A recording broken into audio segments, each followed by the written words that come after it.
A freeze on $6 billion in federal funding from the U.S. Department of Education is impacting summer and after-school programs across the country. News Center Maine's Drew Peters takes us to one of these affected programs to learn more about the impacts the funding pause could have. What do we have in the tens? Zero. A math lesson. I like adding them and taking them away.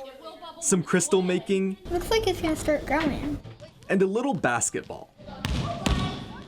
That's what's on the day's agenda for Skowhegan area students at MSAD 54's summer school program. They connect with friends, they find topics and interest areas that they may not have had a chance to discover. Following a freeze in grant funding, though, staff worry the future of this program and the district's other after-school services are in jeopardy. We've been able to kind of keep going, but we've had to sort of limit what we could do.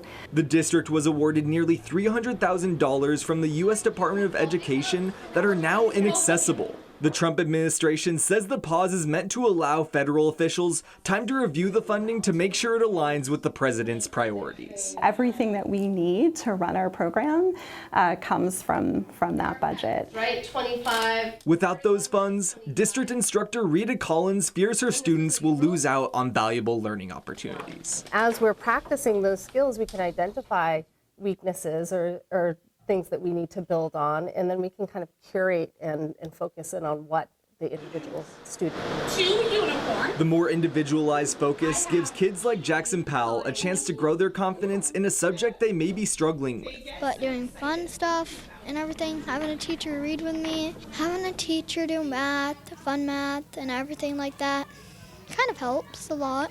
I love that Braxton comes to after school program because it means that he's playing with friends, he's outside. What I like about after school is that he's not just home on technology. And if funding isn't restored, staff fear the loss of this program will set hundreds of children in their community behind.